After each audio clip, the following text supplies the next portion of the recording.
This is Atomic Shinobi, and today I'm going to narrate what if Naruto was offered to become Shinigami. If you enjoyed this video, please like, share, and subscribe to this channel. Now wasting no time, let's start the story. For our hero, today was a calm day in Reikai. At least it's as quiet as it gets once a human. Nazaru Ukeda's burden turned into one of his greatest assets because of his burden. He was now a fully realized demon, but he wasn't just any demon. He was the king of the demons by right of succession. The demon king Nazaru, one of the 15 immortals Kami had placed in place, was a 5-headed dragon with 10 tails 10,000 years ago. Kami was the only one who could kill the immortals because they were all impervious. They were each assigned a specific domain and were to serve as the universe's guardians. However, Kami gave them the ability to give a spouse. They would eventually take an offset branch of immortality, so they would be with them forever because immortality could get very lonely. However, even though they were immortal, their form was artificial, making them susceptible to death. He took a dragon like Nazaria's wife, who became heavy with eggs and was left to lay them in her own dimension. Nazariu received bad news and went on a rampage through the Earth or Ninjankai dimension, destroying everything in his path. The reason you ask is because some ninjas killed his wife while she was asleep for the sole purpose of making them appear attractive. The ninjas, to maintain the peace, they attempted to kill the angry Hydra, but he was unable to be killed because he was an immortal being similar to King Enma. King Enma sent his task force, which was made up of hand-picked ninjas, to stop Nazariu using spirit energy in order for Lord Enma, also known as the Shinigami, I'm not sure if this is spelled correctly, to tear Nazaria's immortal soul and fuse it to a newborn child. One spirit detective, as they were known, sacrificed his very life force as the battle proved pointless. However, Kami saw that his punishment was appropriate and improved the seal so that Nazaria's soul was transferred to a new vessel every 4 generations, ensuring that his soul could never be destroyed or passed on. However, when our hero emerged as the new Demon King, the cycle came to an end. A typical ninja named Nazaru Ukeda lost both of his parents before he was even born. Both of his parents perished in an automobile accident. However, Nazaru was declared an orphan after being cut off from his mother's body. He was raised alone in an orphanage without any parental supervision because he was different. His teachers teased and physically assaulted him when he was in school. He had no name and had red eyes and orange hair, which were abnormal for a human. He chose to rebel against his teachers when he was 10 years old, but it ended in bloody hump of flesh. He met Nazariu. At that point he was promised protection from those who had wronged him as well as assistance by Nazariu. He began learning how to use Reiki at that point, and he later developed the Jagan Eye. The son of Koenma Lord Enma scouted him. 3 years later he gained power over the years, and then the worst scenario occurred. A world of demons appeared in a new dimension. It had nothing in common with the demon world. They declared themselves the beings with the right to rule all worlds and were envious and power-hungry. Seeing this, Yakumo, the former Netherworld king, joined them and eventually rose to the position of leader. There was a major conflict that nearly destroyed Reikai and all other dimensions. However, Nazaru Ukeda, who had adopted the name of his demonic father figure, was on the verge of death when Nazaru gave him his power because he did not want the boy he saw as a son to die. He changed and became a dragon. He was given the title of Demon King and all 10 tails. But he also received something extra. His demonic father's immortality was bestowed upon him.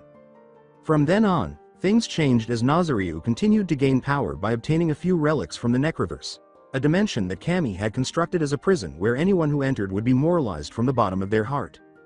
Nazaru took a chance and was rewarded, but at a cost. Although he was the only one, he was unable to maintain a body for more than 2 centuries after contracting a new kind of degenerative disease. The positive outcome, however, was that he developed a new internal power that manifested as 2 swords. King Enma used his newly acquired power and the discovered relics to seal the new demon universe, preventing it from ever opening again. They were nevertheless uneasy about the seal. Nazaru Ukeda was thus given the title of Watcher of the Dimension going forward. Now that he had a new job, Nazaru had nothing to do. Since he was not permitted to serve on active duty, he focused on learning new things but never let his influence wane. He also discovered that, blood and all, he could transform back into a ninja form. However, his once orange hair had turned black by the time he turned 20. He had logs on every universe, accumulated unparalleled knowledge, and developed new technologies to aid others. However, Enma called him in for an unexpected meeting today. These new demons had given demons a bad name and were viewed as Reikai's enemy. He was terrified that, despite all of his actions in spirit world, he would now be banished for being a demon. His loyalty would be thrown out the window, and he would be sent to a barren universe from which he would never be able to return. In front of Enma, Nazaru stood and bowed. Enma told him to stand before him as a lord and not a demon, saying, Nazaru-san, there is no need to bow to me. We are both equal beings in my court. You are to be referred to as Reikai's greatest ally. As a human who transformed into more than just a demon god, Enma shocked Nazariu by saying, I have called you here today to offer you my place as Shinigami and the new ruler of Reikai, as my son refuses the title. If you choose to accept, you will be tested to see if you are worthy. However, he ruled over all demons. Nazariu bowed and said, Enma-sama, I humbly accept your offer. I will do anything you ask of me. Normally I would hand over my throne to you right here and now, but my council demands that you prove yourself worthy of the title, but they do not see you already have. Nazariu was beaming with pride as his father's generals had mysteriously vanished 6 years prior. Nazariu's face went a little pale when he said, but they are idiots down there, but there have been anomalies in the cosmic design due to the event of me being summoned to a universe that came to existence 5 years ago. I had to seal your father's General Kyuubi into a child. Without attempting to be indifferent, he said, Enma-sama, that is disturbing news, but what does this have to do with my mission? Perceptive as always, Nazariu-san, and this is the test. You will go there with 3/4 of your power taken from you, and your age will be altered so that you are 5 years old, and you may choose 2 allies to take with you, and you will have 20 years to fix the problems the universe now faces as an organization of ninjas or after your father's 9 generals, and if they succeed they could rip the seal from the demon universe, stop them and protect the universe. Enma stated to him, which caused Nazariu to turn to tenacity. I understand, Enma-sama, I will give up whatever powers you want from me, but not my swords of the Necroverse or my Jagan Eye. Everything else you may take from me, and as for my teammates, are there any Pacific to whom I may choose? Nazariu made a statement and asked for any regulations. Both Nazariu and Enma detested the council because they had ruined the lives of devoted and trustworthy demons for no other reason than that they were in Reikai on assignment. Sharp as always, Nazariu-san. But yes, one of them must be a documented spirit detective and the other has no restrictions, so choose a way. Nazariu retaliated against them as a result of this news. I choose Yusuke Urameshi and an old friend of mine, Kazuma the Shell Bullet. Hey, excellent choice, but you know the council will be at your throat. By the way, Kazuma, isn't he the one who caused a dimensional disturbance 6 years ago? Yes, that's him. He is actually really powerful, though his only power is connected to his soul and needs Earth to create. He was thinking when Enma said, very well, gather your necessities while I summon your new teammates. Be back here in an hour. The boy has come a long way, but will he be able to handle this, or will he misinterpret it and claim it's more than just a test? After 7 years of living there, Nazariu returned home, and he was almost sad to be leaving. However, he was unable to cry at this time because he needed to be strong, because if he were weak, all life in all universes would end. He descended to his study, where he kept half of the space, which could have filled a small village, in books and the other half in equipment he had built to safeguard the universes. When he turned on the lights, a translucent figure that resembled a stunning woman with long, flowing blue hair, almost like agitated ice, came into view. She looked gorgeous in a kimono that was the same shade of blue. Nazariu-sama, it is good to see you have returned. Is there anything I may do for you today? As the machinery started to fold, flip, and shrink into a small capsule and land in a large travel-sized backpack, Nazariu said, Beatrice-chan. Beatrice, compact the lab and store yourself in the main hub. We are moving. Load everything into the travel pack, and when I'm settled I'll release the lab and you may do what you like till I need you again. And what have I told you about being formal? We've known each other for 4 years now, so there's no need for that. In case you were wondering, Beatrice is more like a digital soul that he saved than a computer program. Rewind. When a thud hit his door one evening, Nazariu was reading the history of the Necroverse, which states that only pure evil souls can survive and that anything good will perish within 30 minutes. When he rushed to his door, he saw a young woman who appeared to be near death, battered and covered in blood. He said, Nantakata, lady, are you okay? But she didn't answer. He hurried her to the lab, where he used advanced Ninjankai medical equipment to scan her body and discover that she was a Korim demon rather than a human, and that she was dying from blood loss, mutable contusions, and stab wounds. After weighing his options, he concluded that the only way he could save her was to transfer her soul into a completely different body, but even with his advanced technology, there was no time for that. Alternatively, he could use an invention of his that digitized books to transfer the information into databanks so that it could be cross-referenced later. And he succeeded in saving her life, for which she was utterly thankful. She became his data tactician after he declined his offer to create her a new body. Final flashback. After packing all of his valuables into his pack, Nazariu departed from his house. When he looked back, it brought back memories from all the years he had lived there, and a tiny tear escaped his red, pupil-less eye as he made his way back to King Enma's palace. He arrived to find Kazuma, Yusuke, and their spouses, Keiko Urameshi and Kanami Yuta, waiting for Nazariu in front of Enma. He was aware that they would bring their wives with them and that they would not abandon them, not even for a day. As Kazuma and Yusuke became perplexed by the situation, Enma said, Nazariu-san, I'm glad you're back. I've told them about it, and they've agreed as long as they bring their wives, but I was waiting for you to come along and tell them the rest. I understand. Enma-sama, please continue. Right, Yusuke Urameshi, Kazuma. Nazariyu-san has chosen you to accompany him as his teammates on his 20-year mission, but do not worry about your worlds as time will pass differently there, so it will only be a week that you are gone. Also your ages will be reversed so that you are 5 years old. Everyone was looking at him in disbelief. Why must we get younger, Enma-sama? Kazuma asked directly. Good question.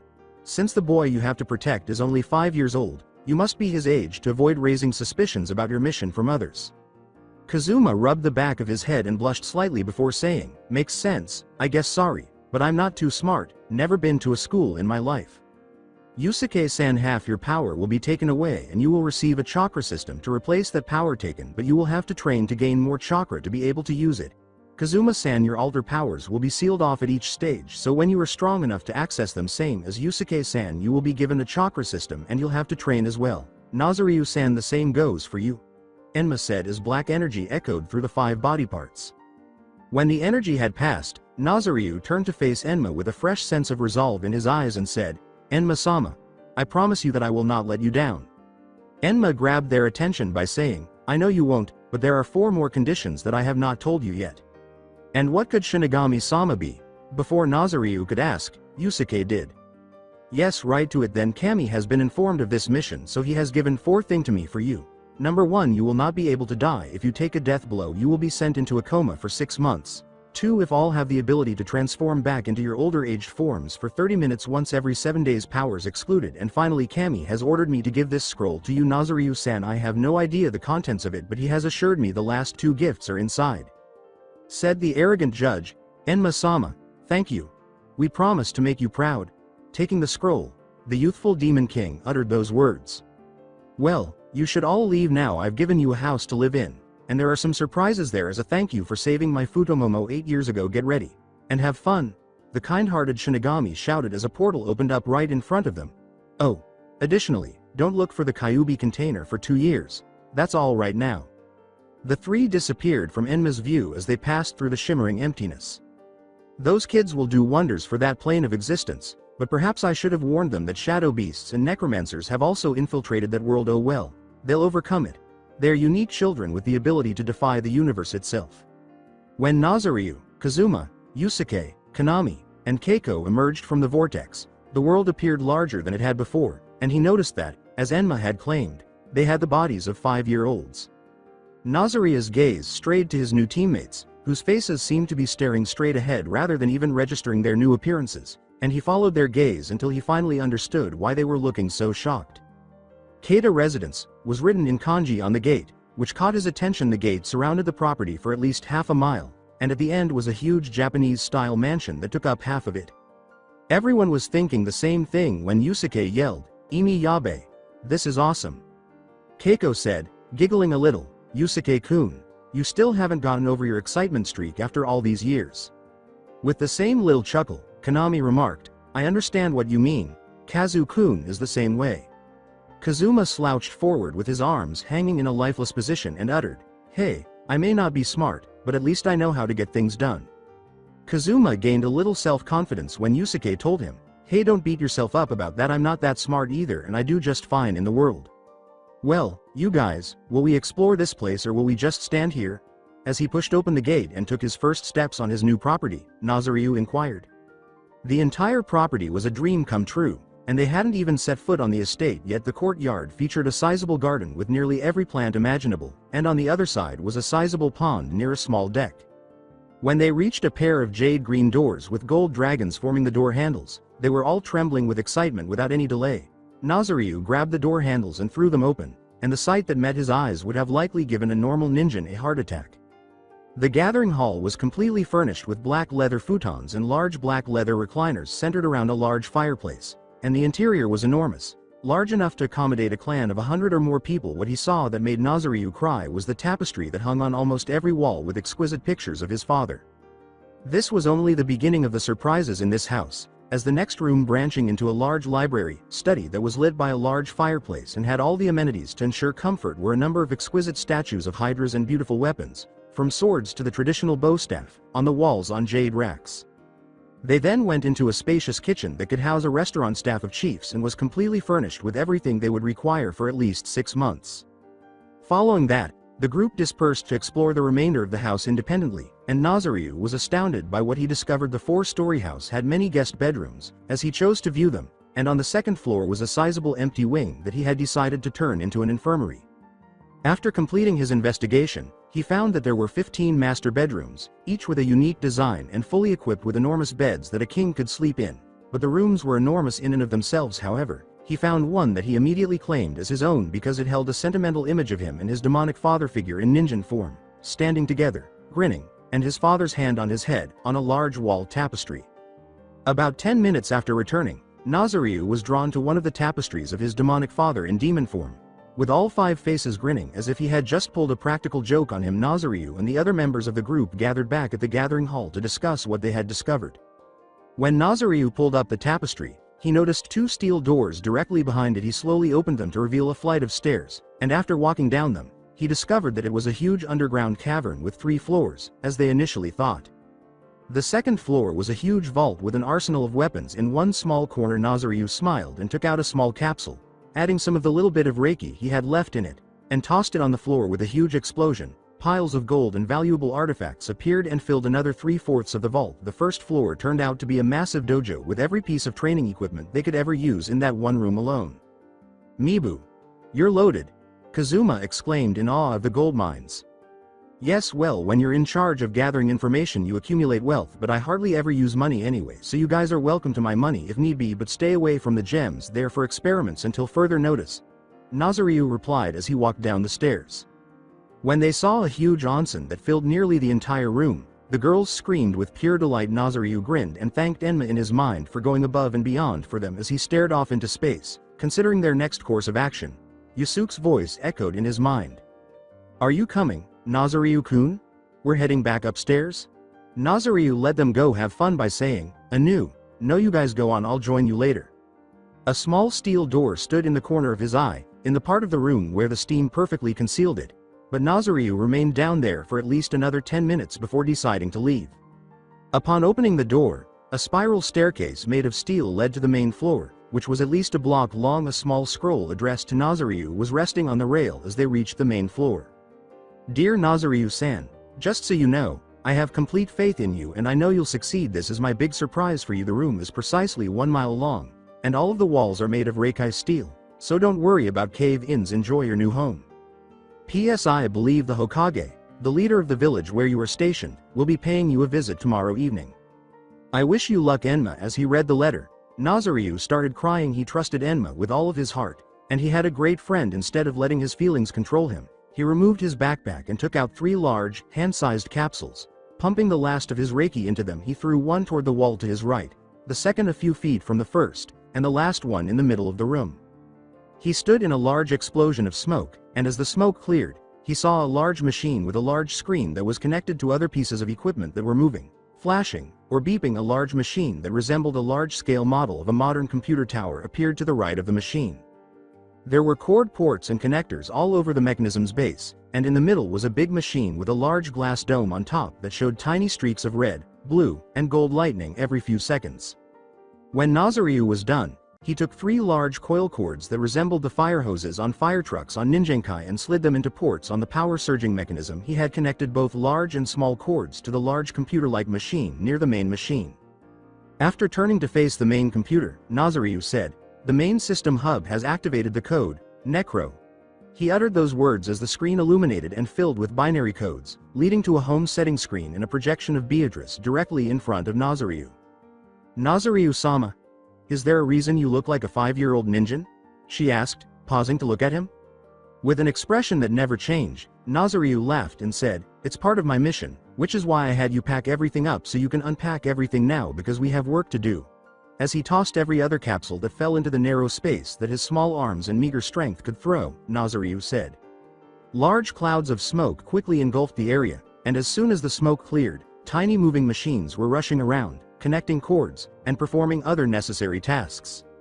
Kazuma and Yusuke entered the courtyard while Nazariu was working in the new area. The girls sat on the deck while the 2 boys went to different areas of the courtyard. "Are you prepared, Yusuke-san?" Kazuma cracked his knuckles and asked. The words, "I was born ready but Ganbat," were spoken by Yusuke as he charged at Kazuma.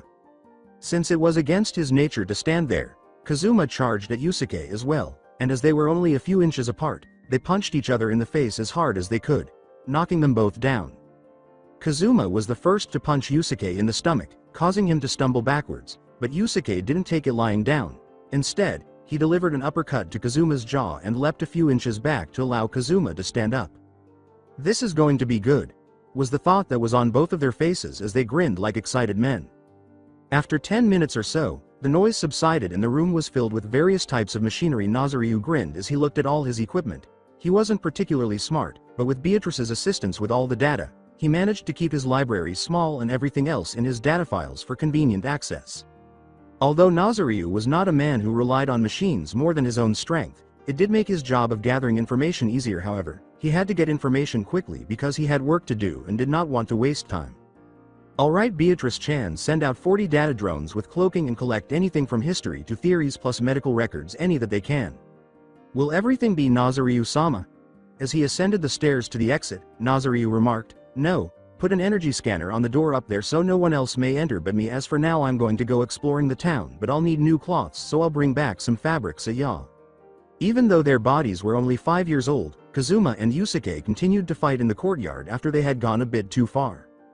It didn't help that Konami and Keiko were cheering their husbands. Yusuke had blood leaking from the right side of his mouth after Kazuma had hit him with a powerful right hook to the face, and Kazuma had blood streaming down his face from a point where Yusuke had punched him with the tip of his knuckles. They were about to charge each other one last time when they heard a cry from Nazaryu.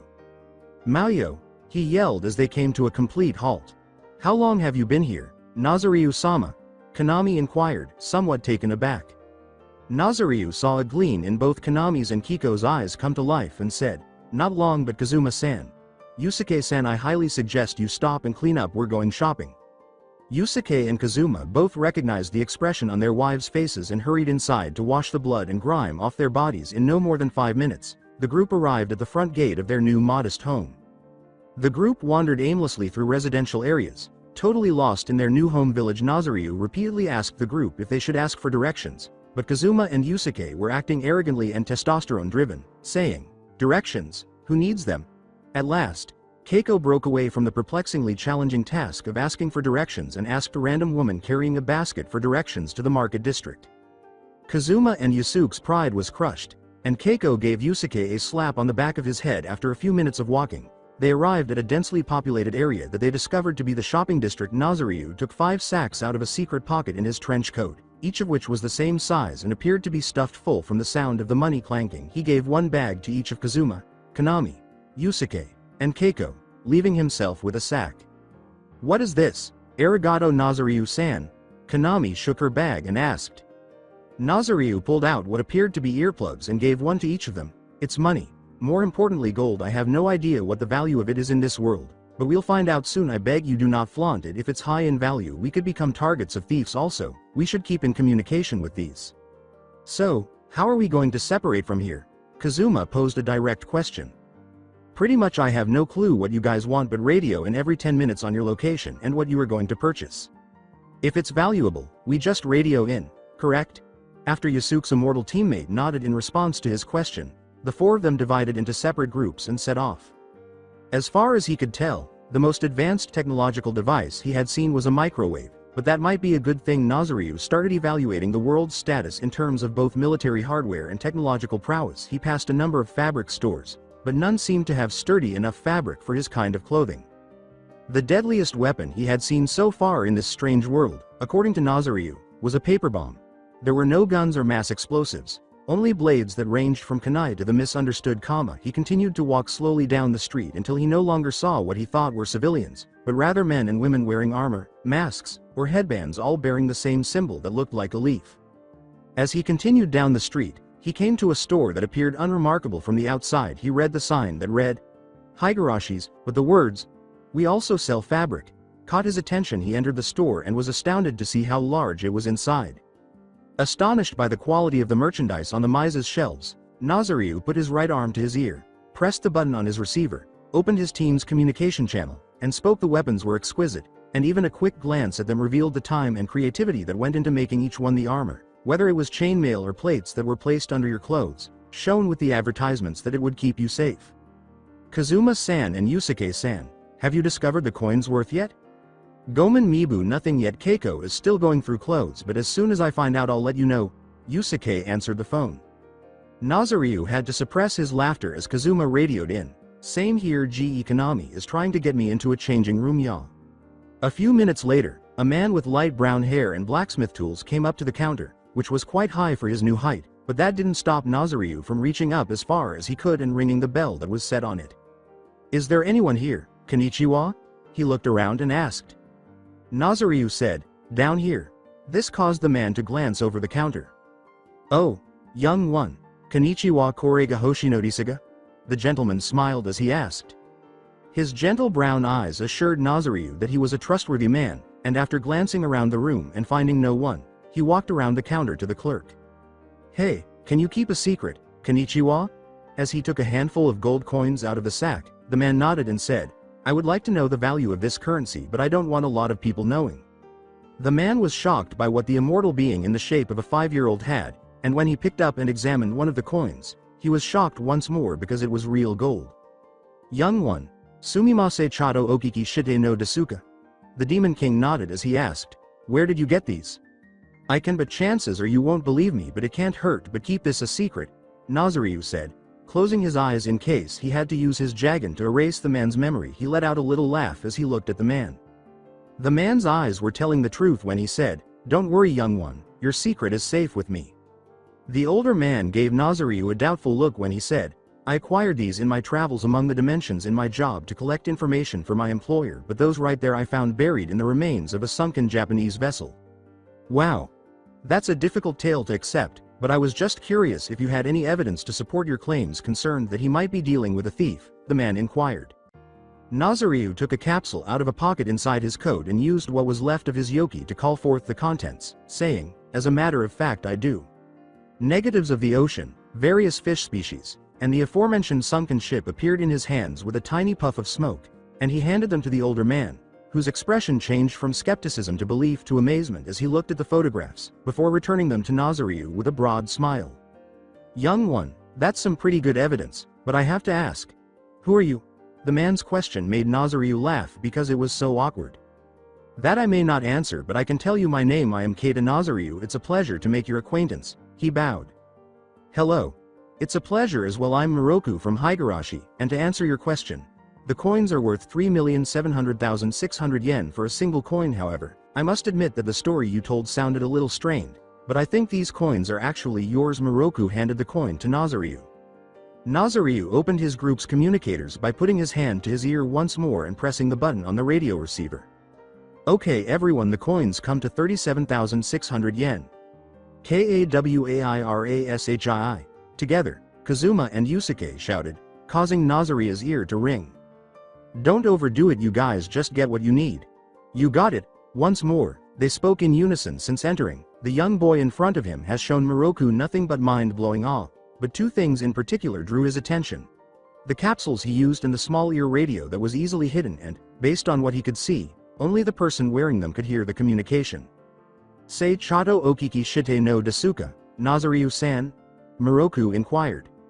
Nazaryu said, letting a little laugh slip from his throat, you just did, but I can answer another one. Where did you get the device in your ear and the pill-like object from which your photos emerged? With a look of morbid fascination in his eyes, Moroku asked. Nazaryu pulled out a capsule, turned off his communicator, and took it out of his ear to show Moroku. These I made them. The capsules are for storing anything from equipment to other things like liquids using your energy, and this is a communicator that uses advanced sensory technology so no one may listen in on your communications, but if removed from the ears while active they deactivate so no one may find out the identity of the second party. I would kill to sell these in my shop. They would be very popular among the shinobi community. The communicator is 10 times better than the standard model we sell here, Moroku said with a glint in his eye. I believe we can work something out. I can give you these, but what would I receive in exchange? Nazaryu inquired, merely to find out what would be provided. Jenny. Everything in the store would be permanently discounted by 75%, and I would do anything in the world to give you half of all the profits made from them. Moroku nearly yelled with delight. Nazariu couldn't let this chance slip by because he had a mission to finish and a boy he needed to keep alive for 3 years without speaking to him. The Demon Lord exclaimed with a surge of pride, "You can keep your discount, but the share of the profits that is to come to me you sent to Uzumaki Naruto." "Why him, Uzumaki Naruto?" Unable to hide his smirk, Nazariu uttered, "Just call it a good deed for a pure soul." "How long would it take for me to expect them if we had a deal?" Moroku inquired enthusiastically. Moroku nodded with a look in his eyes that confirmed his trust, and he said, "A week, 10 days at most, for I'll have to make some adjustments to the capsules, but as long as Naruto-san receives the money we will have no problems." "Did you come in today for anything else besides the money situation?" "I did, in fact." As he waited to see what Moroku would do, Nazariu said, "I want to buy some fabric to make me some durable clothes." As he led Nazariu to a section of the maze where big rolls of cloth covered the floor, he said, "Subarashi, right this way." Moroku approached a specific shelf and took the roll of what appeared to be black leather off the rack, saying, "I think you might like this one. It is a special type of fabric that makes chakra easier to access and flow through your coils." Nazaria's expression turned into a maniacal smile because he knew that fabric would make his training much simpler and easier. He then went through the other fabrics and found a few more that he liked. Each of them had at least one unusual quality, such as a blood-red leather, elastic-like material that increased the force of the chakra channeled through it, or a yellow cotton-like fabric that made physical damage to the body less severe. "How much of these would you like, Nazariu-san?" Moroku inquired earnestly. Nazariu walked over to the counter and said, "I'll take all of them, just tell me what I owe." "Hello." Since this was the largest purchase he had made in his store in a long time, Moroku remarked, "Well, the total cost of your items comes to 53,100 yen. 5 enormous rolls of cloth were bundled together and brought to him from behind the counter, and Nazariu took 5 coins out of his pouch and gave them to Moroku, who attempted to return his change but refused, telling him to keep it. "Do you want me to bring these over to your house?" Moroku inquired. Nazariu said, "No, I'll carry them." He attempted to change into his dragon form, but only by a small amount so that he still looked human, but he was unable to go any deeper than that. To Moroku's surprise, Nazariu had strapped the cloth to his back and carried it as though it were nothing, but then they heard a high-pitched voice. "Tio-san, are you outside?" A young girl, no more than 6 years old, with chocolate brown hair styled in buns, rushed into the mess. "Hello. Honey, I'm right here." As the young girl clung to his leg, Moroku uttered those words. "Who's the boy, Tu-san?" She asks directly. "This is Keita Nazariu, a new friend of mine, and Nazariu-san, this is my daughter Higurashi Tenten." Nazariu said as he left the misery door and headed into the streets, "It is a pleasure, but I really need to get home as I have things I must attend to, but I will promos this. I will be back with the items in a week. Until then, ya." After a few minutes, Nazariu brought his hand to his communicator and opened the radio channel, ignoring the looks of the people who were amazed at what this boy was doing as he walked down the street for a few blocks. "Hey, are you all finished?" "Hello. We're heading home right now, but we'll be watching for you," Yusuke radioed in. As he continued to march home, Nazariu said, "Affirmative, see you at home." He was passing a little ramen stand when he heard a particular name. "You seem hungry, Naruto-kun. Have you had anything to eat recently?" The little boy with the blonde hair said confidently, "Sorry, Ayame ni, but I don't have any money, but I'll live." Nazariu entered the ramen stand and sat on the far side because he could not bear to see someone as undernourished as Naruto. A few seconds later, a young girl with long brown hair, about 15 years old, approached him holding a small notepad. "May I take your order, Konnichiwa sir?" she smiled as she asked. "Hello." Nazariu took 6 gold coins and gave them to the teenage waitress, saying, "This should last him a long time. This should be about 141,600 yen. I'm not going to eat anything, but I want you to give the boy over there anything he wants to eat." Since no one had ever spent that much money at their stand before, the teenage waitress was shocked when someone did so right now. "Are you certain, sir, that this sum of money is excessive for a single meal?" When Nazariu left the stand, the waitress was left speechless. "Positive, just keep what isn't used in a savings for him until it runs out. Just call it an early birthday present for him." 30 minutes later, Nazariu returned to the Keita estate to find Kazuma and Yusuke looking as if they had just lost a battle with a brick wall, while Keiko and Konami were flaunting some of the clothes they had purchased for themselves and acting like little schoolgirls who had just had a wild day with Tusan's credit card. "Tadaima. Wow, both of you lose a wager?" Nazariu laughed as he asked. With very little enthusiasm in his voice, Yusuke remarked, We're so tired when the girls shop they shop till they drop. Kazuma said, almost crying, now all I want to do is eat and hit the sack. Well, I'll have a system in place to start training in a few days, so you all should get some sleep. However, I have a question for you girls. Do you two intend on becoming ninjas? Nazaryu inquired, getting a look from the two who responded. Lie Nazaryu-sama, I'm just not cut out to be a fighter, so I must decline, Keiko said apologetically as the two girls turned to face each other and then back to Nazaryu. Konami demonstrated that she was still the same kind girl she had always been by saying, same for me, as I couldn't stand hurting anyone ever. He said as he walked to the basement door, very well, but I must go now, work to be done and projects to be made. Wait, Nazaryu-sama, will you join us when the dinner is ready? Sincerely, Keiko inquired. As he made his way to the steam-hidden door on the third floor, which now had what appeared to be a palm scanner, Nazaryu said, Lie, just save me some, I'll eat later, but I do appreciate your concern for me, so later. He put his hand on the pad, and a few seconds later a voice came from nowhere. Nazaryu-sama, welcome back, identity confirmed. Beatrice's holographic form was waiting for Nazaryu when he descended the spiral staircase to the main monitor, and he took a seat in the big leather chair that appeared to have interface technology for all the equipment in the room. Dozo, what is Beatrice-chan's status report? With a voice that could melt any man's heart, she said, Hi, Nazaryu-sama, all drones have returned with the data you have requested and all medical record that have been obtained have been stored in the central database. As a helmet slid over his head, Beatrice nodded, and Nazaryu said, Good, let's start neural interface on the information starting from academy curriculum to laws and finally to theories. Is there anything else you would like to do before we begin? The estimated time to completion is 12 hours. Hi, send some mining drones to collect iron, bronze, steel, titanium, and lead ore. Also I have brought some material for my cloths. The design blueprints are stored in file C12 subsection 4 just to be safe. The red and yellow material are just for the interior of my coats, Nazaryu said as he entered the data into the database.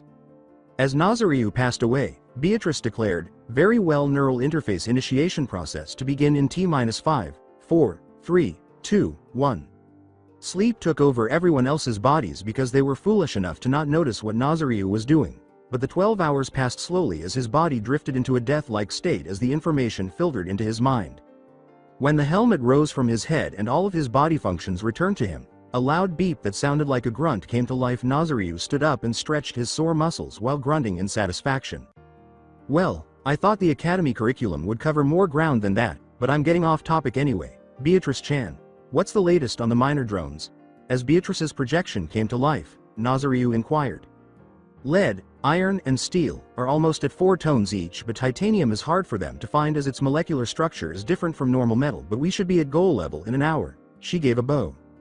All right, now dispatch the mineral drones to gather sand and any additional minerals we might require before I forget. How are the clothes doing? Nazaryu inquired as Beatrice gestured to a rack that held a number of sleeveless black leather trench coats in his size, as well as multiple sets of sleeveless black spandex shirts and black pants with pockets for his scrolls and capsules. There were even places where a weapon, such as a tonfa or katana, could be fastened. Upon closer inspection, he noticed that the interior of his new coats was primarily made of red leather, spandex-like fabric, with yellow cotton serving as insulation. The exterior of the coat had 2 standard pockets, but inside were packs that could hold kunai or shuriken, as well as multiple slots for scrolls and capsules. Lastly, there were 4 pockets that could hold anything from a wallet to envelopes that could hold documents.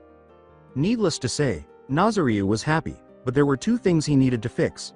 First, it didn't have his logo emblazoned on it, and second, it could have armor plates or chainmail on the inside. Alright Beatrice-chan, when the minerals and ore arrives I would like you to place armor plates made of adamantium in the torso area, and the rest should have chainmail. There are diamonds in the vault for the mixture, but don't use a lot of them. I have a few new projects I'll need them for. Nazaryu replied with a devious grin. As you desire, Nazaryu-sama, but I have to inform you that it's almost time for you to replace the homunculus. Should I start building now? Hi, but use all DNA samples as we may come across something that may call upon each of their special talents. And while I'm on the subject, when the materials arrive we need to make a large assortment of capsules and communicators, but in the construction you need to make these modification to them, Nazaryu replied as he entered the information. Will everything be Nazaryu-sama? Lie. I need you to make 2 copies of the academy curriculum and 4 copies of the laws, but dumb the academy curriculum and 2 of the laws down so that anyone can understand them. And finally, when the changes to my coats are done I want a picture of my logo in blood red placed on the back of each one. After disappearing, Beatrice said, Your wish is my command, Nazaryu-sama. A few seconds later, 8 textbooks slid out of a huge machine that resembled a printing press, and Nazaryu took them back before heading off to meet the others. Nazaryu entered the gathering hall and saw Yusuke and Kazuma sitting down, covered in dirt and what appeared to be dried blood, but what he really noticed was the change in their clothes.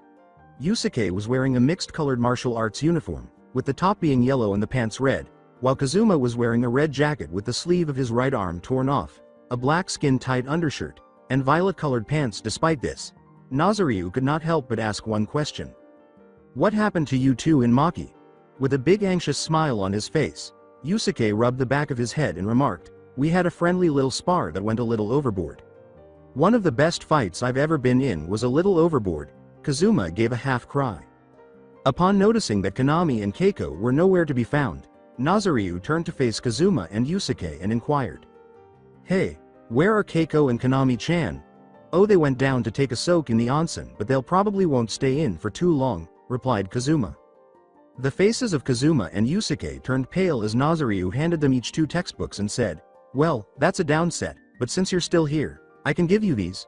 You both will have to study these textbooks. They will tell you what you need to know, plus I had my assistant modify them so you won't have a lot of trouble understanding them. We have homework to complete, Teihan and Shinjo, but I've already graduated.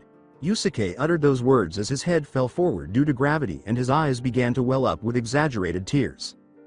Gazing at the first page of one of his books, Kazuma remarked, you think you got it bad. I never been to a school, but thank Kami I learned to read.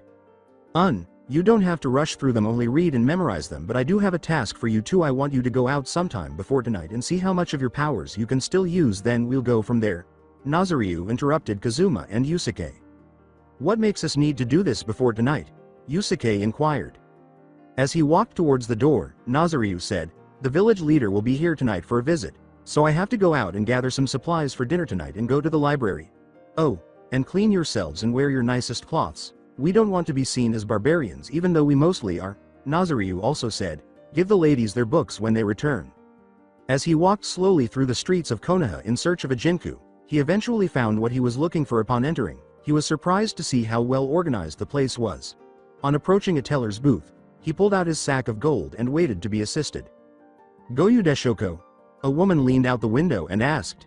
May I create an account? As he took the tie out of his gold sack, Nazaryu said. Of course, may I inquire what name you would like to use for the account? Nazaryu said, Keita, how much do we have to deposit? The teller did a double take because she wasn't expecting this, and after about 5 minutes of counting and calculating, she turned to Nazaryu and said, in response to your question, Nazaryu dumped all the gold within the sack onto the counter. You want to make a gold deposit of 106,200,000 yen? Hello, however, could you please convert 106,200 yen into cash for me? She smiled back at him as Nazaryu spoke. Sure, just fill out these forms and you're all set. After signing the documents and receiving his money, Nazaryu took a dragon head pouch from a pocket in his coat, put his money inside, slammed his mouth shut, and put his wallet back. Nazaryu then left the Jinku library, which was fortunately only a block away, and entered the building, where he was met by a woman with pink hair and emerald green eyes. He had not anticipated such a warm reception. What can I do for you today, Konnichiwa kiddo? The woman with the pink hair inquired. Please let me create an account at the library, Nazaryu inquired, but a gut instinct told him not to believe the woman in front of him because these kinds of feelings were typically correct. As Nazaryu retrieved the money and gave it to her, she said, why certainly, but it has a surcharge of 1,180 yen. She then gave him a sheet to fill out, and fortunately for Kazuma, Konami, Keiko, and Yusuke, he was able to put their names down as immediate family so they would be allowed to use his account. After being given a card with his name on it and being told that he could search anywhere he wanted, Nazaryu wasted no time in scanning the library's collection, finding everything from physics to jutsu mechanics to legends, and eventually he discovered 3 books about his demon father's generals. Although it still hurt that he could no longer communicate with his father, he knew he would find a way around it. Knowing that he had limited time, he gathered a mountain of books and scrolls, set them all on a table, and sat down. He then retrieved a capsule from his coat, pumped his reiki into it, and with a puff of smoke, a small mechanical device attached to an iron wrist buckle appeared. He strapped it to his left arm, placed his thumb on a tiny scanner pad, and a tiny projection of Beatrice appeared. Nazaryu-sama, how may I be of service to you? Quietly, she inquired. As she vanished, Nazaryu remarked, Let's activate the Yuko program and get to work because we need a lot of this information and I don't have a lot of time. The first thing Nazariu did was open 3 books and point his potable assistant at them. A stream of red light engulfed the books. Copying all the information they contained, he then did this with the remaining books. And without wasting any time, he had copied all the data of the items he had chosen. Seeing that it was getting late, he hurried to return the literature he had chosen to its proper place and hurried to the exit. Slowly, Nazariu found himself back in the market area, searching for a steak vendor. After a long time, he found a good meat vendor, but first he needed to get some fish. After completing his task, he left for home to make dinner for his team and guests. Nazariu called Beatrice and turned on his portable assistant. With Beatrice understanding her instructions, Nazariu said, "Beatrice-chan, later tonight send out a few data drones to the library tonight at 7 when it closes and retrieve anything we may have missed or need. Right now I have to get home and prepare dinner for our guests' arrival." When he heard something that made his blood boil, Nazariu was at the edge of the shopping district when a blur of yellow rushed past him. He glanced at the figure and realized it was Uzumaki Naruto, whom he had only seen yesterday, and he wondered where he was going so quickly. "Let's capture the demon Gaki and hold him accountable for his transgressions," a man at the head of a sizable crowd yelled. Nazariu was aware that Naruto would probably die if he did not take action right away, so he tried to catch up to the group as quickly as his body would allow. However, he was moving too slowly, so he activated his demon blood, which gave him a fresh burst of speed. As he caught up, he discovered that they had cornered Naruto and an ally and were beating him with their legs or blunt objects. After activating the gift Kami had given him, Nazariu's body started to age and his clothes grew to fit his aging body. In a matter of seconds, Nazariu was standing in his adult form, which was roughly that of a male ninja who was 20 years old. Using the strength of his recovered body, he leapt over the crowd and directly in front of Naruto, thwarting their attacks. Nazariu slowly stood up, and the mob watched as his long black hair started to convulse uncontrollably as the killing intent poured out of him, sending some of them to their knees. Gasping for air, Nazariu turned slowly to face the mob, and what they saw made them practically shit themselves. Or, to put it another way, most of them did shit themselves. In the middle of his forehead, his jagged eye was wide open, radiating energy through him and around him. Nazariu cut his massive wave of killing intent so the ninjas could hear what he had to say. His pupils were now lizard-like, and his eyes were blood red. His teeth had turned into fangs as he showed how angry he was, but that wasn't what scared them the most. "Where the hell do you Baka Yaros get away with attacking a defenseless child?" He let out a furious scream. Defenseless, that demon desecrates the Yondaime Hokage's sacrifice simply by breathing. It has no right to walk, breathe, or live like us. He nearly destroyed the village and killed members of our families, one of the crowd shouted. "I'll tell you now, Kyubi, that Yuko has nothing on me because you people are blind and cannot see the demon that he said. You ninjas want to fight a demon? Well, come and get me. If you don't, you all die here and now." Nazariu yelled as black flames consumed his arms. He roared as Nazariu threw the black flames at the unsuspecting ninjas, causing the crowd to attempt to flee but be too late. Nazariu picked up Naruto, who was unconscious and bleeding heavily, and he had to get him to the Buin quickly. Fortunately for them, it was not a fatal blow. Using his Jagan, he erased the memories of his demonic features from their minds. Nazariu attempted to transform, but it was not a complete transformation. Instead, a pair of large leather wings protruded from his back, extending outward and thrusting towards the ground, propelling him upward into the air. He soared through the sky toward the Buin at great speeds, landing with wings that retracted so quickly you would have thought you were seeing things. Nazariu ran inside, screaming like a crazy person. "This boy needs a doctor immediately." There was the one idiot who always speaks their mind in situations like this, but the majority of the staff in the room didn't even try to figure out what was wrong with the boy. "It would be in everyone's best interests to let the little bakeru die," said an elderly woman dressed in a nursing uniform. Nazariu's anger erupted once more, but before he could act hastily, a man in a white coat, whom Nazariu recognized as a doctor, punched the nurse in the face, sending her crashing to the ground. "What the devil are you doing? We never turn away those in need or wish them dead, so you're fired for what you did right now. Get the Faku out." Reluctantly, the nurse left the building, but before anything else could happen, the doctor ran to Nazariu and Naruto and yelled, "Point to the door." The doctor took Naruto out of Nazariu's arms and said, "He's in pretty bad shape. We'll have to take him to the emergency room right away." Nazariu sat there for a good 15 minutes after the doctor told him he was not allowed to enter the operating room, and then he left. "How is he doing?" Nazariu inquired. "He is stable for the moment. We do not know how he will fare, but the worst thing of all is he has lost most of the depth perception in his right eye. He will still be able to use it, but he won't be able to see fast-moving objects." "Is he visible to me?" Hoping, Nazariu inquired. Gomen, but visitors are strictly off limits when Uzumaki Naruto is in intensive care. Nazaryu pulled a chain with a pendant of a dragon wrapped around a human as if it were protecting him, but the thing about it was that it looked like it was glowing. He looked down, feeling guilty for not being there sooner, but he made a promise to himself that he would get stronger so that he could protect Naruto and everyone who was or would be precious to him in the future. "Well, could you give him this for me if I can't see him?" Nazaryu said as she gave the necklace to the doctor.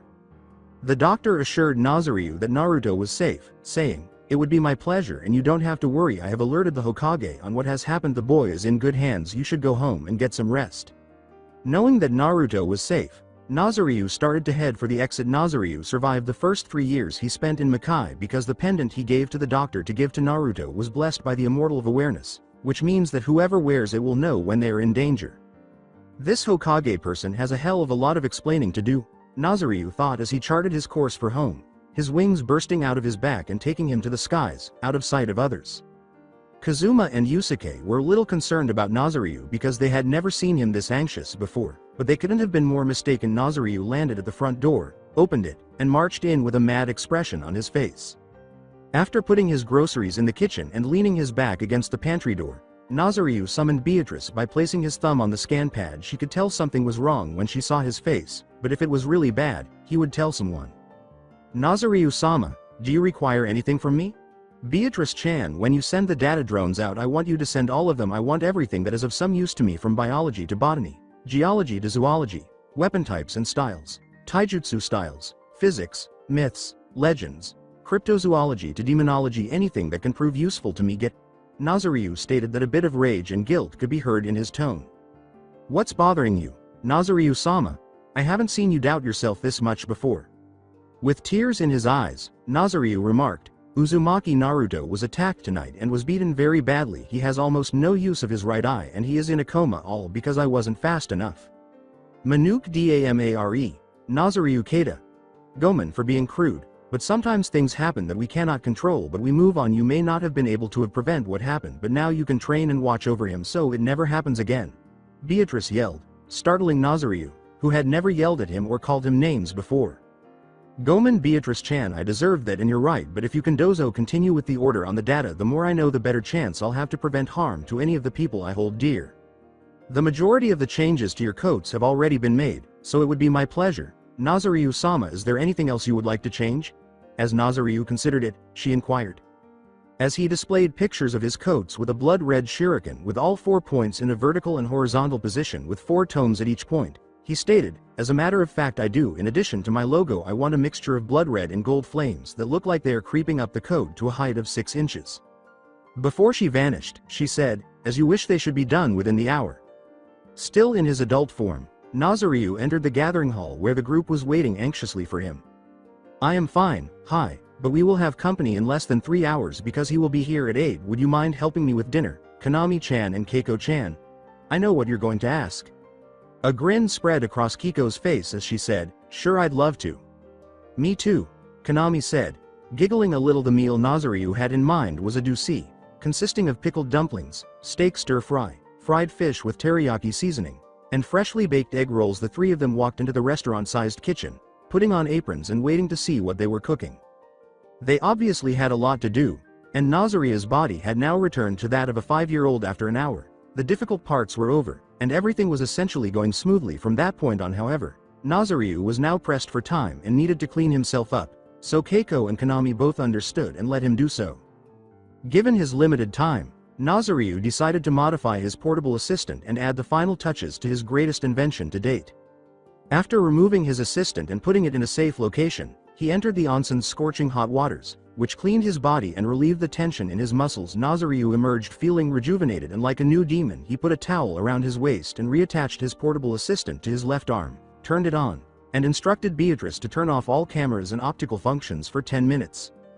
After moving the items from his old coat's pockets to his new one and putting it on, Nazaryu was impressed by the work done on his coats, which looked fantastic. His new wardrobe was nearly finished.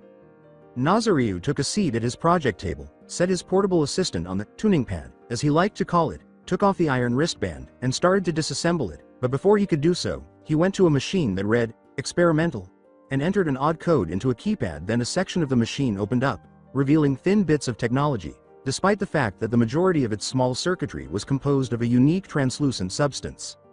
He carefully selected every component of the oddly shaped device, which resembled two acute scalene triangles with their long ends facing opposite directions and joined at the bottom, two very thin, transparent ruler panels measuring 2 inches and a fourth with a pencil. If you were to measure the distance between the two tips, it would be 13 inches. The paneling was extremely thin and had a brittle appearance, and the circuitry appeared to be extremely complex, centuries ahead of nearly every ninja civilization in the universe. After placing the parts next to his disassembled portable assistant, Nazaryu pressed a button on the table, causing a holographic screen to appear before him. He then started diagnosing the problems with both pieces of equipment and discovered that his portable assistant needed a serious upgrade, even though he had hardly used it before.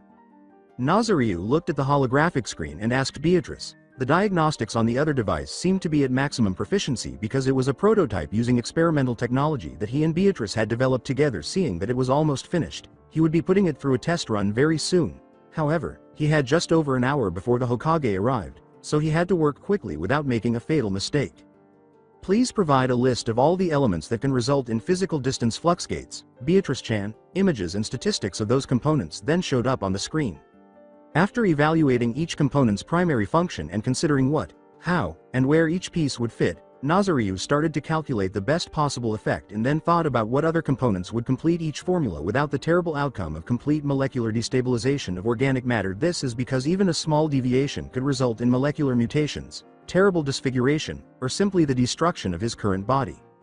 As a three-dimensional diagram of each of the small devices appeared in the holographic panel, Nazaryu said, "Okay, Beatrice-chan, turn on the virtual simulation panel. Move all the fluxgate components listed on the list to the panel. I'll also need you to send a molecular stabilizer and a distortion shield generator. The small one, not the big one. As well as an electron converter. Lastly, I'll need a quantum radiation field atomizer." After Konami and Keiko had finished cooking the last course of the big meal, they returned to the mystery that was their husbands. Yusuke was trying very hard not to do anything foolish or damaging because he didn't want to appear unprofessional to the village's strongest ninja. And he was also the leader. He was now hoping that his karma wouldn't come back to haunt him today, and he was so anxious that he turned to reading the law-filled textbook that Nazaryu had given him. However, Kazuma was a different story. He didn't care that the Hokage was the village leader. Instead, he just acknowledged that he was strong. Kazuma respected strength, but he wasn't the type of weakling who would pick fights he couldn't win. Instead, he used it to motivate himself to get stronger before likely challenging Ryuhou to a rematch, which always ended in a draw. However, Kazuma was currently allowing his mind to wander aimlessly in order to avoid trouble, and when that happened, strange conversation topics usually came up. For instance, during a routine visit to his dimension, Nazaryu and he were having a pleasant conversation when suddenly he asked, "If tacos are tacos, why do they never speak?" It was a very awkward moment for both of them, but it could have also happened at this moment because his mind was putting things together at random and was now considering the question, do they make pizza-flavored cereal? Thank heavens that Keiko broke the unsettling silence before Kazuma could. What do you think caused Nazaryu-san to be so out of place? Muscles. Using her favorite pet name for him, she questioned Yusuke. Yusuke shared what he knew about Nazaryu with his wife, saying, "I do not have a clue, Keiko-hun, but I do know he is not the kind of person to keep his problem hidden from his friends for too long."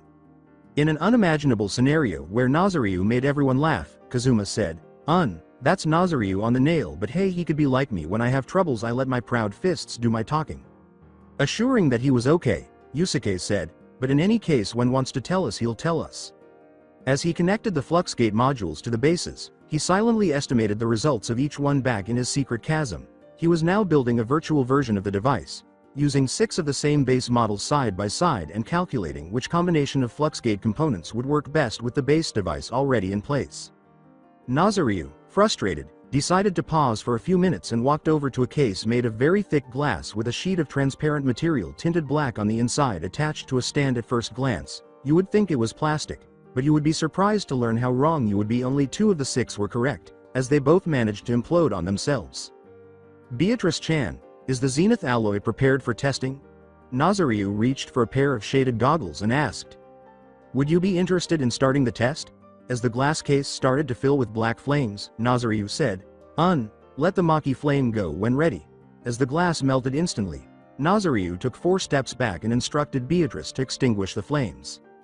The strange alloy was still intact when the flames went out, There were no scorch marks, no melted ends, and not even a scratch on the material after his experiments were successful.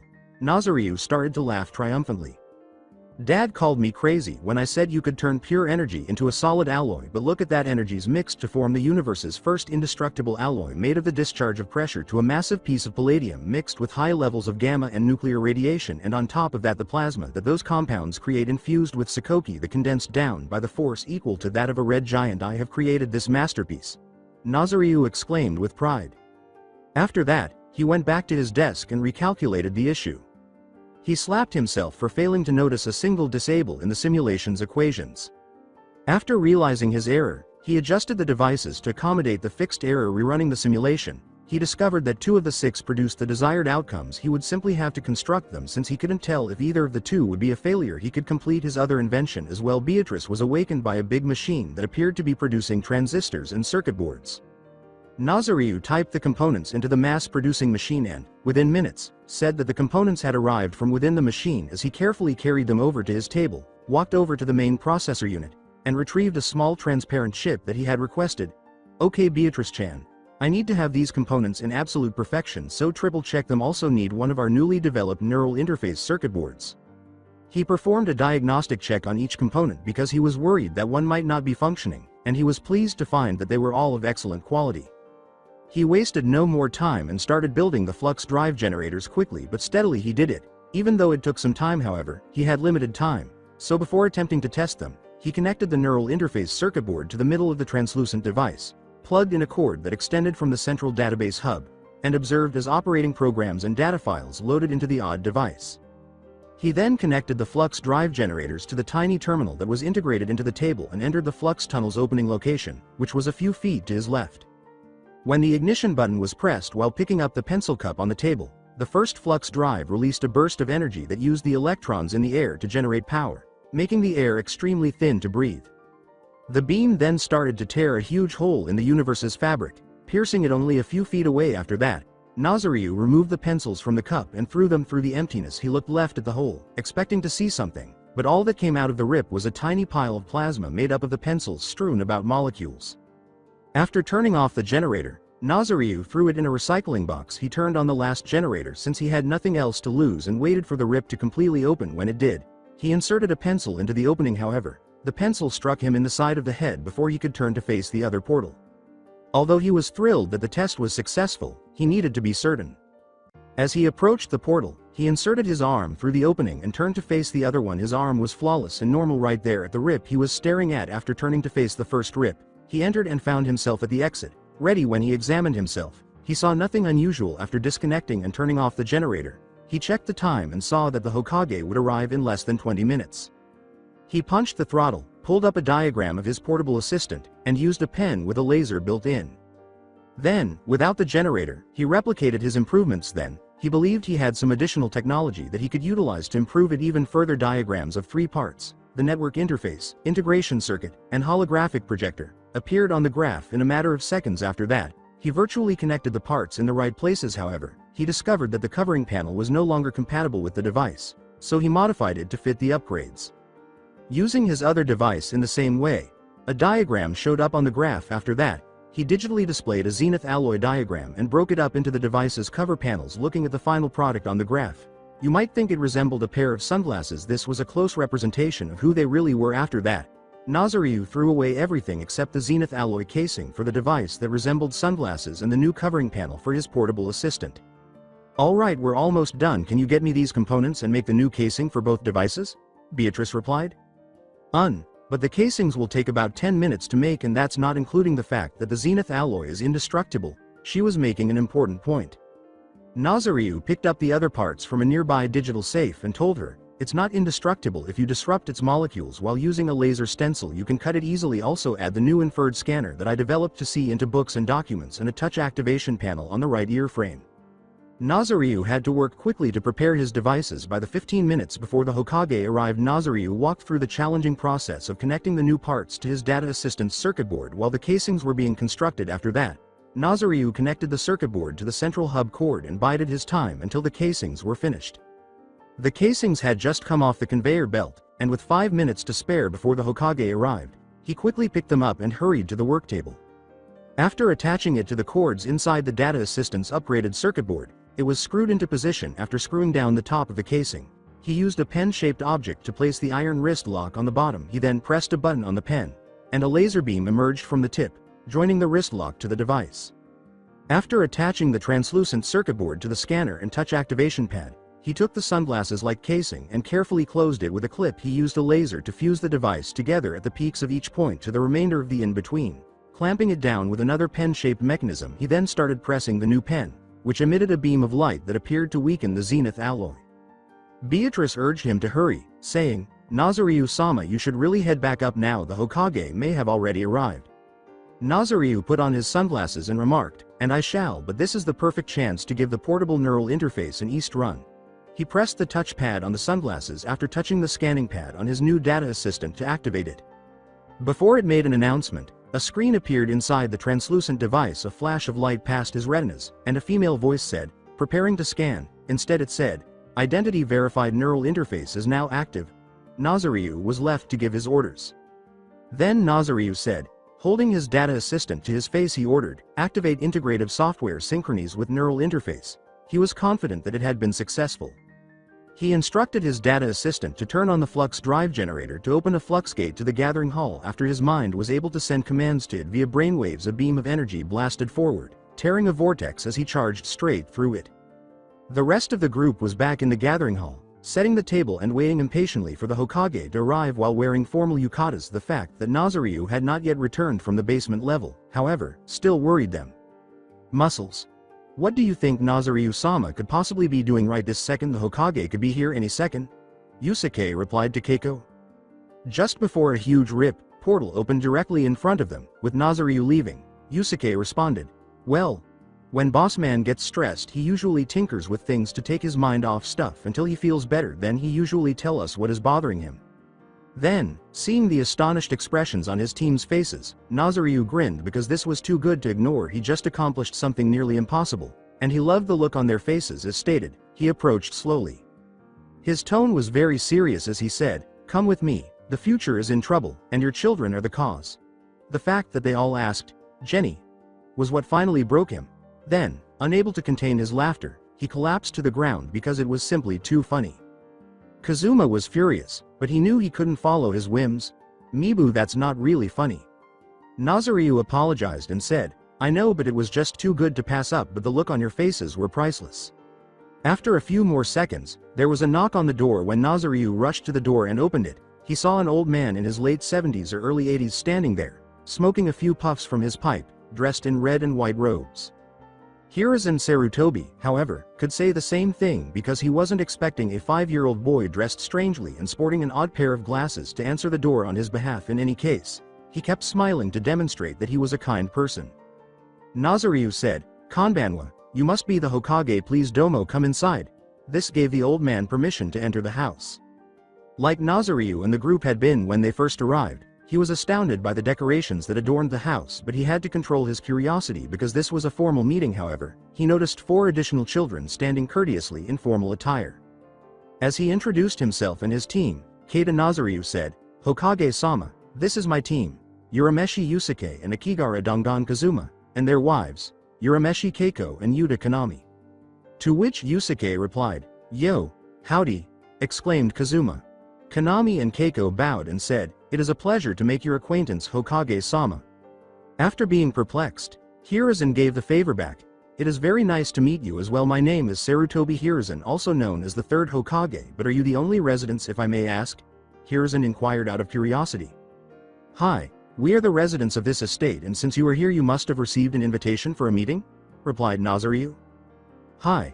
But this seal is the Shiki Fuin, the seal of the Shinigami. That is why I have decided to answer this invitation. But how do you have any connections to the Lord of Death?" Hiruzen stated bluntly. Nazaryu gestured for Hiruzen to follow him, saying, "All your questions will be answered over dinner, so shall we retire to the dining room?" During the dinner table, Nazaryu recounted to Hiruzen their appearance and mission. He was once more astounded by the charges being made against this group known as Akatsuki, but he was even more shocked by the idea that someone was attempting to evade death. "If all this you are telling me is true, why have you chosen our village to station in?" Hiruzen inquired. Nazaryu crossed his arms and remarked, "That is easy to answer, but in exchange for this answer, I want you to answer a question for me. We are in this particular village because of a young boy named Uzumaki Naruto who has my father's General Kyuubi no Yuko sealed inside him. That would explain a lot for being here, but what is Naruto to you? Hiruzen inquired. In response, Nazaryu questioned, that is what I would like to ask you, and is there any sufficient protection for the boy? Looking down at the food before him, Hiruzen remarked, Uzumaki Naruto is both the hero of this village and a victim of hate by imprisoning the demon fox when the Yondaime Hokage sacrificed his life to defeat the beast. The Yondaime's last wishes were for him to be seen as a hero, but the villagers do not see that, and the council only limits my ability to help the boy. He concluded as Nazaria's fury grew. And you just let him be beaten by these ninja to the point where he could die. If it weren't for the fact that we cannot make social contact with him for 3 years, he would be here right now in my protection. Nazaryu replied as if his words were full of venom. Hiruzen inquired anxiously, why do you say that? Has something happened to Naruto-kun? Nazaria's anger prevented him from speaking, so he replayed his memories of the Advent Viva hologram projection from his data assistant while his neural interface connection remained active and synchronized.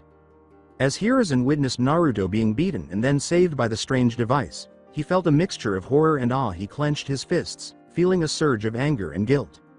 I know you mean well and you probably feel responsible, but we cannot let this happen to this magnitude again, so I suggest you assign some security for him. We will do what we can to protect him, but as of right now we are not capable of doing so effectively, Nazaryu replied with a grin. I will see what I can do, but I now will have to report you to the council, but they will wait at least 5 years before they will officially begin to make demands of you, so Gomenasai. Hiruzen offered an apology. No problem, by then I will know all the loopholes in every law and privilege this village has. I like to see them try to make us their pawns. Nazaryu replied with a grin. Despite his ignorance of these peculiar children's abilities, Hiruzen accepted Nazaria's assertions. Hiruzen decided it was time to depart and give them some rest after they had finished a delightful meal and a great conversation with the group. However, he also desired to visit the Buin to see how Naruto was doing. Following Hiruzen's departure from Nazaryu, Kazuma and Yusuke had their own meeting. Yusuke said empathetically, so that's what had you so stressed? That would be pretty hard to deal with. But we have business to get down to. What is the status on your abilities? Replied Nazaryu. I can use my Reiki and Yoki, but I cannot seem to fire my Regan or anything else. I'm pretty pissed too because I like my attacks. Yusuke was somewhat enraged. Knowing that he would eventually regain control of it, Kazuma remarked, as for me, I can't activate my altar, but I can concentrate enough altar energy to increase my strength in my arm. After giving the two a quick glance, Nazaryu grinned and said that, although he could do a small favor, the moment was not ideal. He needed to maintain his physical form, but he also had work to do. Very well, all as I ask of you two now is that you read the academy curriculum and train with your chakra and increase your body's muscle strength. I will be out of commission for 3 days, so do not try looking for me. Nazaryu concluded the conversation by returning to his gap.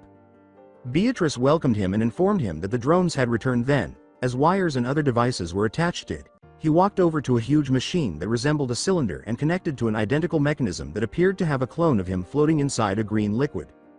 Is my homunculus ready for transfer? Hi, Nazaryu-sama, and it has been constructed to your exact specifications, replied Beatrice. Nazaryu said, taking off his clothes before entering the cylinder. Yoi, I want you to start a neural interface cycle as soon as the transfer is finished, but while my body is in stasis I will mentally send commands for all projects that need to be started. Through the chasm, the words, program active, estimated time to COMPLETEION 48 hours, reverberated. Nazaryu then became a deed to the world.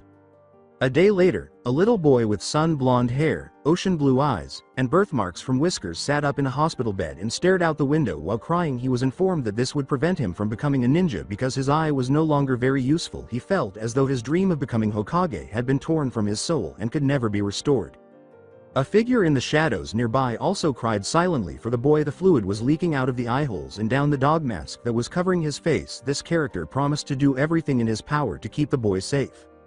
Unaware that someone was observing him, Naruto felt as though he was being watched. As he glanced down at the pendant that was hanging around his neck, he was grateful that someone had given him this necklace in addition to saving his life. Despite his sadness, he was not yet broken. No matter what, he would still become Hokage and win the respect of the villagers even if his eye didn't function the same. Sitting in his office, Hiruzen attempted to decompress after a recent council meeting. However, this meeting outperformed all the others in which he ever took part. The council wanted to put these new creatures to death right away because they were afraid they would threaten Konohagakure. Hiruzen defended themselves by saying that they were only carrying out their leader's instructions and that they didn't intend Konoha any harm. The council agreed that they would inspect the Keita residence for a brief period of time to verify Hiruzen's claims, but they would demolish them if they found evidence to the contrary. Since Nazaryu had stated that he would be leaving, 2 days went by slowly. 2 days before Naruto's birthday, on October 8th, the date was set. Yusuke and Kazuma had just finished their day's study sessions and were sparring as they practiced what they knew they could do. They took Nazaryu's request seriously. As this progressed, a loud noise reverberated throughout the room, and the body in the case Nazaryu had initially entered appeared withered, decayed, and lifeless, while the body in the other case appeared healthy and vibrant. As the case opened to reveal Nazaryu's newly awakened form, the liquid started to drain. Although it didn't appear that much had changed at first, he appeared to have more energy and his eyes had a livelier gleam to them. He got out of the case, dressed, and went through the chasm to check on the status of his requests. He moved to an empty area of the chasm and started training after becoming satisfied with what was being done and what was on standby. After their spar, Kazuma and Yusuke returned to the courtyard and headed off to their individual training. Kazuma simply descended to the dojo and started doing weightlifting. Yusuke, on the other hand, placed a board on the ground with a spike protruding from it and started balancing off of it by using the energy in his body. They discovered that they were being watched by unidentified forces, and this continued for the majority of the day. Yusuke was able to sense the attacker's Reiki, and Kazuma had smelled their sweat. They continued with their plans without understanding why they were being watched, but they remained vigilant in case of an attack. Nazaryu went back to his room that night in hopes of getting a good night's sleep, but he was always unable to fall asleep without first reading 3 or more books. He took 2 sealing scrolls and a book titled Copy of the Forbidden Scroll of Sealing, which was written in Dragolan, the dragon language, as he walked over to his room's bookcase. He read his books while lying in bed, completely aware that he was being watched. He discovered a number of practical jutsu and seals that he would practice, but with all the new information in his head, he was able to modify these. He then took out a small notebook, wrote down the theories and mechanics of each of his new jutsu concepts, and then fell into a long, much-needed nap. Nazaryu awoke to a loud bang the following morning. He hastily dressed and hurried downstairs to discover Kazuma standing on a statue at the site.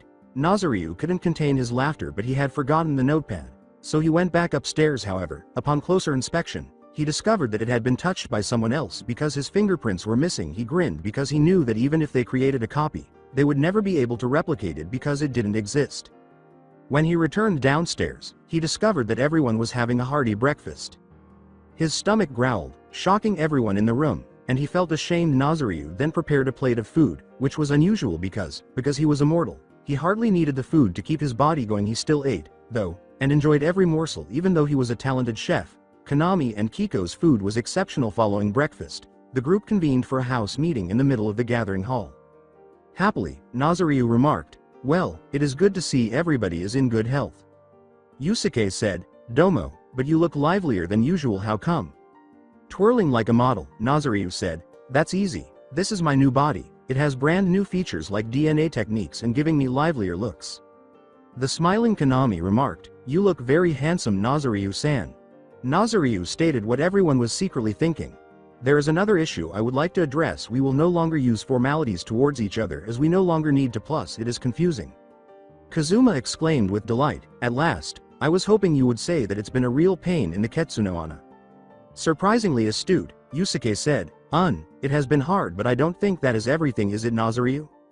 Everyone was confused until the same rip they had seen 3 days earlier materialized in front of them. Nazaryu said, "Hi, very good, Yusuke. I have come up with a training schedule for you and a few gifts for you all, but to keep the location we will be traveling by Fluxgate." They trailed behind Nazaryu as he entered. When they saw the devices and machinery scattered throughout the room, they were all in disbelief. After that, they awaited what Nazaryu had in store for them. After that, Nazaryu went to a stand with clothes on it, took 2 sets, and gave one to Yusuke and Kazuma, who couldn't contain their smiles upon seeing what they were. With the exception of the red jacket, Kazuma had received a version of his favorite ensemble. Additionally, Yusuke had received a nearly identical duplicate of the attire he wore in the dark tournament. However, the yellow shirt had a red interior and was heavier. Additionally, the pants featured adjustable pockets for a variety of uses. "I can see your excitement, but these are your training cloths made from special fabric and have been measured to fit each of you. But before you try them on, I need you to strip down to your boxers so that I may apply seals to your arms, legs and stomachs," Nazaryu stated as he took out a saucer and brush filled with ink. As Nazaryu applied strange seals to their bodies, Yusuke and Kazuma stood there. The seals' bodies became extremely heavy as they fell to their knees for a brief period of time. After they sensed Nazaryu giving them energy, they felt incredibly heavy as they stood up. As they put on their new training clothes, Nazaryu said, "Those are Genshuku Fuin. They are good for physical training until you can change them on your own. I will change them every week." "Domo arigato. Nazaryu, these new dudes look pretty awesome, but what did you make the girls?" asked Yusuke. Nazaryu approached a table, grabbed 2 boxes, and gave them to Keiko and Konami. They were a little alarmed when they opened them because they instantly recognized what they were. They were firearms. Fearfully, Konami questioned, "Nazaryu, why are you giving us guns?"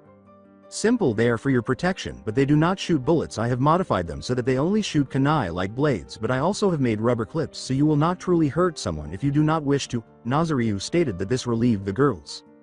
After that, Nazaryu and the group departed in the same manner as they had arrived. They all then awaited Nazaryu's subsequent directives. This was going to be stressful, so Nazaryu went to a chair and sat for a few minutes to relax.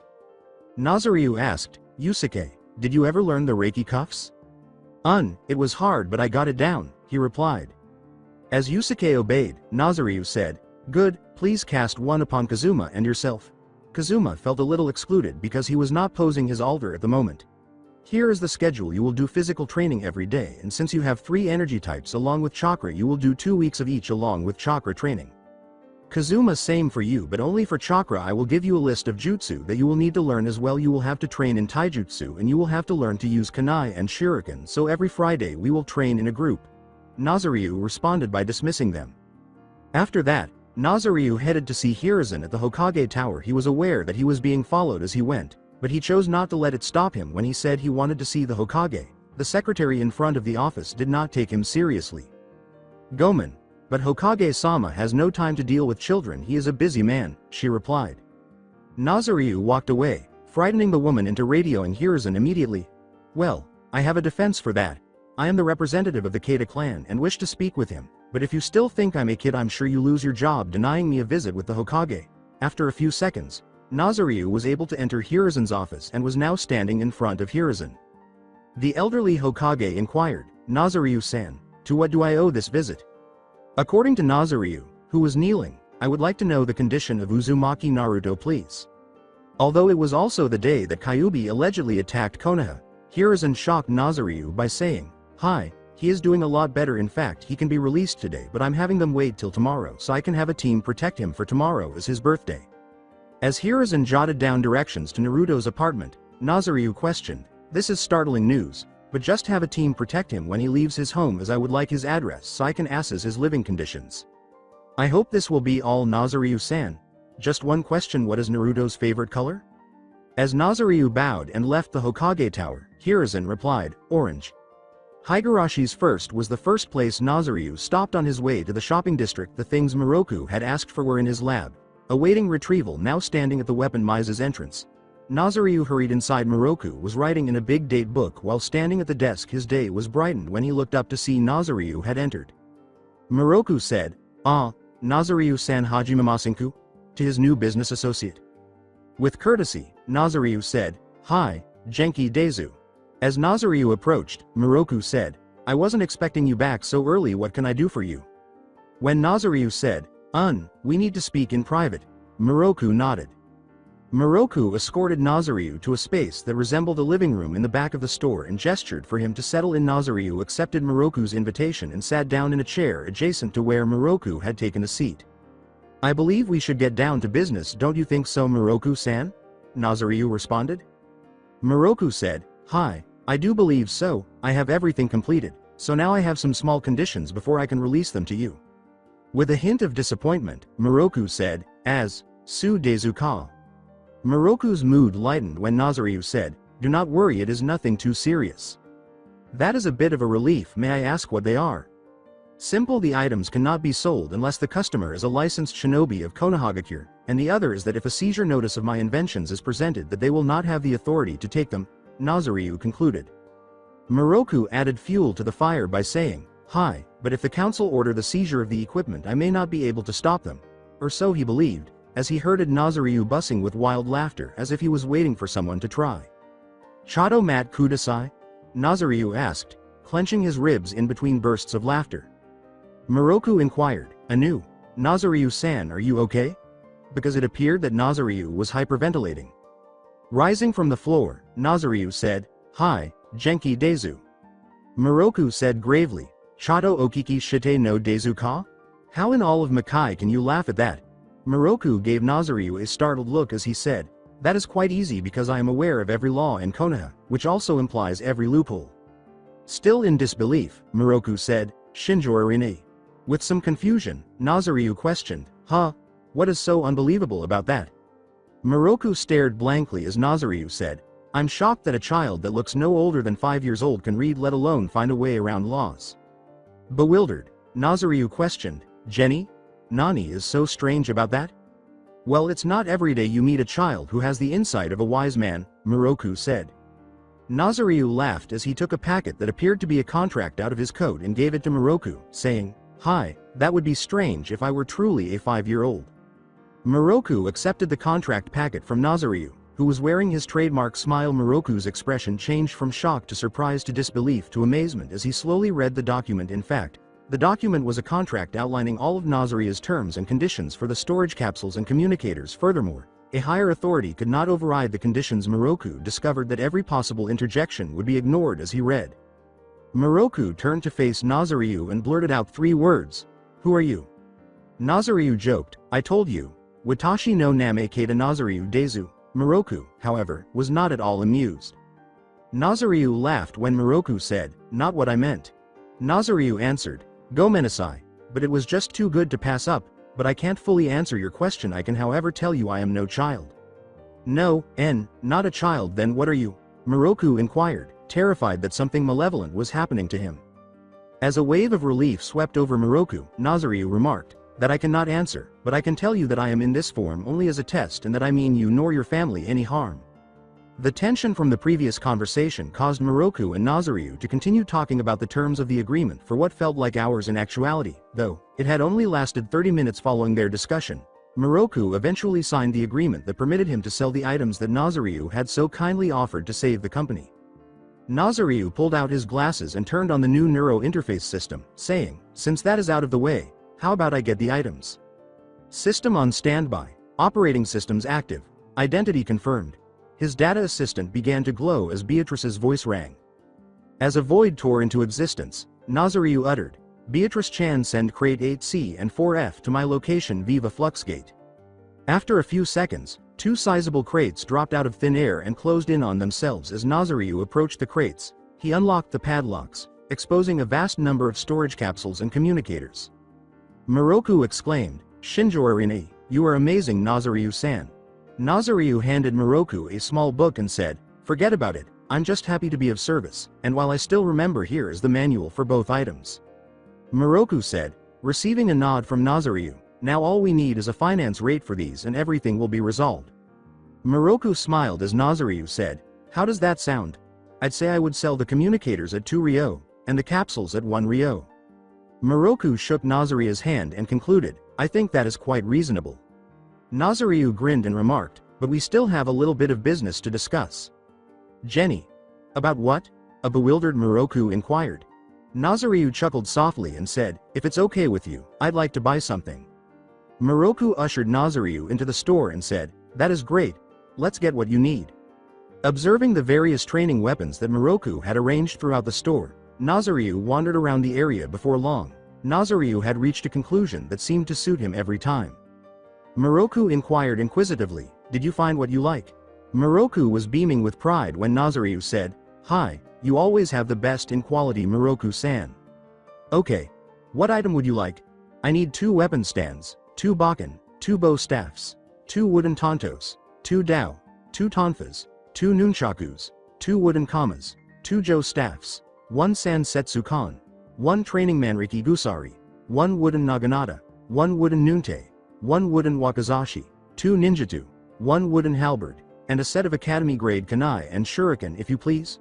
Nazaryu replied in a surprise to Moroku with his request. Moroku was shocked to see how much his order had cost. When he ran the numbers at the counter to make sure there was no error, he double-checked the calculations the first time. He discovered he was correct. Okay. That altogether comes to a price of 5 oben. That's a high price. You think you can afford it? Moroku was puzzled. Nazariu pulled a few big coins out of his coat and said, "Hi, that's chump change for me." He put the cash on the counter so Moroku could verify the amount by counting it. Not even a second later, Moroku smiled and wrote up Nazariu's receipt while Moroku collected his purchases. Nazariu waited calmly. Shortly after, Moroku entered carrying a rather large scroll, which he handed to Nazariu. "Everything is there. I hope everything is to your liking." Nazariu expressed gratitude for Moroku's assistance by saying, "Arigato, Hantuni Kanaja Shitamasu." "You don't need to thank me. I should be the one thanking you, so if there is anything you ever need, just come and ask me," Moroku said politely. "I am grateful for your offer, Moroku-san, but I have to leave now," Nazariu exclaimed as he walked out of the store. Moroku's smile remained fixed on his face as he watched Nazariu go. His thankfulness was like the sun's blazing rays at their brightest. He would always be appreciative of Nazariu's assistance to his company. Nazariu headed for the apartment complex where Naruto resided. It was a nearly dilapidated structure. He ascended multiple floors before arriving at Naruto's apartment, and he was disgusted by what he saw. His furniture was old, tattered, and broken. The door had been kicked in, and there were messages on his walls wishing for Naruto's death. The floor was covered in glass from the broken window. The stench of rotten food tainted the air in his kitchen, making it even worse. Nazariu was furious with the villagers who had persecuted him for being a demon as he entered Naruto's bedroom.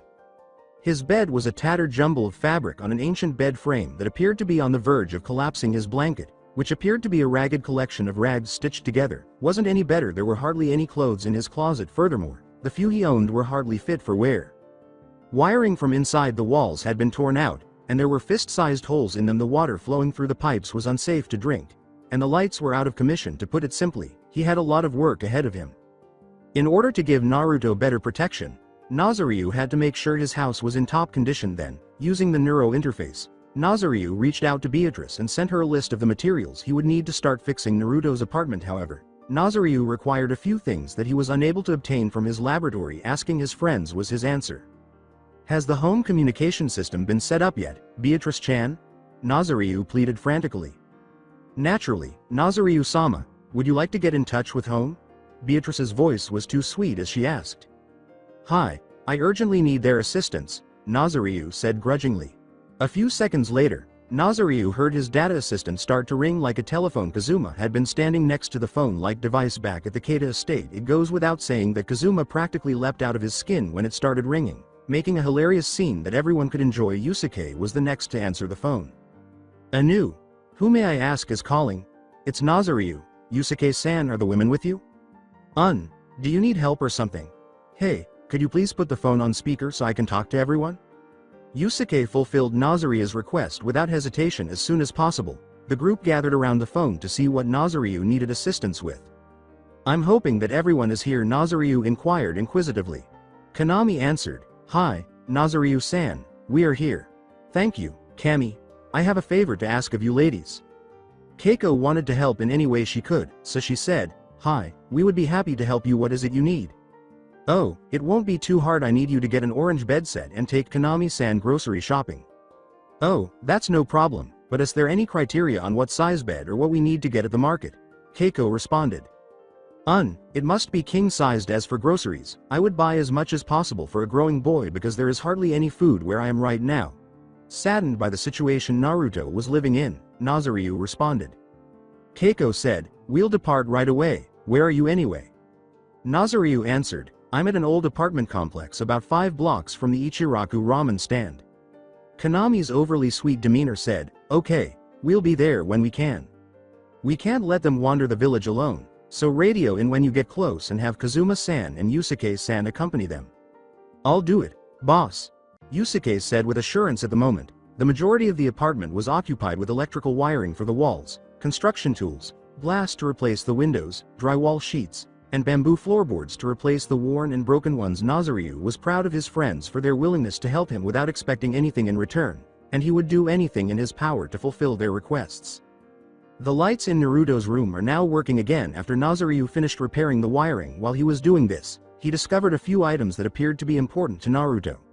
A couple of pictures of Naruto and Hiruzen, a few child books that appeared to have been well maintained, and an old bed by stand that was concealed in the closet with the words, "Happy Birthday Naruto," carved into the wood. After tearing out the damaged floorboards from Naruto's room, Nazaryu proceeded to the living room, where he had to remove the couch because the lights were out again and the writing on the walls wasn't helping either. Nazaryu made the decision to put these things aside for Naruto's sake and search for any others. When Nazaryu went to the kitchen, he discovered that it was in worse condition than the living room. The refrigerator was broken and contained rotting food, the cupboards were falling off their hinges, the microwave was broken, and the sink was barely held together by tape. It appalled him that they allowed a 5-year-old child to live in such a place. After a minute, he let his anger go because there was a lot to do and not much time to do it since his body wasn't exactly capable of doing any heavy lifting. He wasted no time in using his capsules to simply seal away the broken kitchen appliances and destroyed furniture. He then put his own furniture in place of the tattered and broken pieces, which he didn't really need but could always find later. He placed the black leather couch in the living room using the convenience of his capsules, and he also gave Naruto his old bedroom set, which included a large bed that took up half the room and a new dresser that fit the space well. He also replaced the kitchen appliances, which included the oven, refrigerator, and china. The equipment he had purchased at Moroku's Mise sat delicately against the living room wall, and after an hour or so he had completed the majority of the apartment's repairs and was now working on painting the walls to cover the writing. The bright orange paint seemed to bring the room to life. To ensure Naruto would no longer have to worry about anything, he had replaced the windows with shatterproof glass and applied a special seal to the door and windows using the techniques he had copied from his book. Kazuma, Yusuke, Keiko, and Konami eventually showed up and helped clean up a bit more. The group decided it was time to go after the groceries were put away, but before Nazaryu left, he left a note on Naruto's bed. Dear Naruto, develop your strength and don't let other people's opinions dictate how you feel. You are in charge of your life and I will protect you from the dark. Don't worry about anyone hurting you. Regards, your quiet defender. That's it for today. I hope you guys enjoyed this great story. See you in the next one.